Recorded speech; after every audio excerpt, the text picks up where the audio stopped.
भद्रावती नामक नगरी में सुकेतमान नाम का एक राजा राज्य करता था। उसके कोई पुत्र नहीं था। उसकी स्त्री का नाम शैब्या था। वह निपुती होने के कारण सदैव चिंतित रहा करती थी। राजा के पितर भी रो रो कर पिंड लिया करते थे और सोचा करते थे कि इसके बाद हमें कौन पिंड देगा। राजा को पुत्रहीन होने के कारण भाई, बांधव, धन, हाथी, घोड़े, राज्य और मंत्री सब कुछ होने पर भी संतोष नहीं होता था। वह सदैव यही विचार करता था कि मेरे मरने के बाद मुझको कौन पिंड देगा। बिना पुत्र के पितरों और देवताओं का ऋण मैं कैसे चुका सकूंगा। इसलिए मुझे पुत्र की उत्पत्ति के लिए प्रयत्न करना चाहिए। राजा इसी प्रकार दिन रात चिंता में लगा रहता था। एक समय राजा ने अपने शरीर का त्याग देने का विचार किया, परंतु आत्मघात को पाप समझकर उसने ऐसा नहीं किया। एक दिन राजा ऐसा ही विचार करता हुआ अपने घोड़े पर चढ़कर वन को चल दिया और पंछियों व वृक्षों को देखने लगा। उसने देखा कि वन में मृग, ब्याग, सुअर, सिंह, बंदर, सर्प आदि सब भ्रमण कर रहे हैं। हाथी अपने बच्चों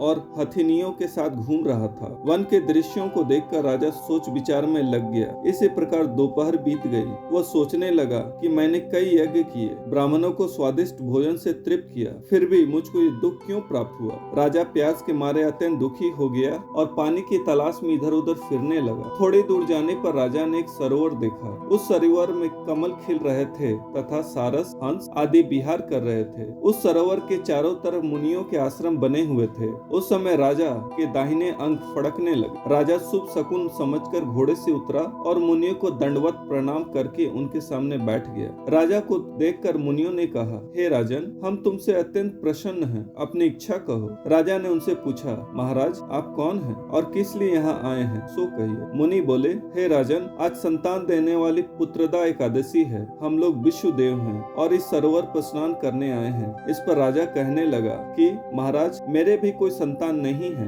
यदि आप मुझ पर प्रसन्न है तो मुझे एक पुत्र का वरदान दीजिए। मुनि बोले, हे राजन, आज पुत्रदा एकादशी है, आप इसका व्रत करें। भगवान की कृपा से अवश्य ही आपके पुत्र होगा। मुनि के वचनों के अनुसार राजा ने एकादशी का व्रत किया और द्वादशी को उसका पारण किया। इसके पश्चात मुनियों को प्रणाम करके राजा अपने महल वापस आ गया। कुछ समय के बाद रानी ने गर्भ धारण किया और 9 महीनों के पश्चात उनको एक पुत्र हुआ। वो आगे चलकर अत्यंत सूरवीर, धनवान, यशस्वी तथा प्रजापालक राजा हुआ। श्री कृष्ण भगवान बोले, हे राजन, पुत्र की प्राप्ति के लिए पुत्रदा एकादशी का व्रत करना चाहिए। जो मनुष्य इस महात्म्य को पढ़ता या सुनता है उसको अंत में स्वर्ग की प्राप्ति होती है। फलाहार, इस दिन गौ के दूध का सागार तथा फल आदि लिए जा सकते हैं। मित्रों, अगर आपको हमारे चैनल का कंटेंट पसंद है तो कृपया इसे सब्सक्राइब कीजिए और साथ ही बेल आइकन को दबा दीजिए ताकि आगे आने वाली ऐसे ही ज्ञानवर्धक एवं रोचक जानकारियाँ आपको समय समय पर प्राप्त होती रहे। जय श्री राम।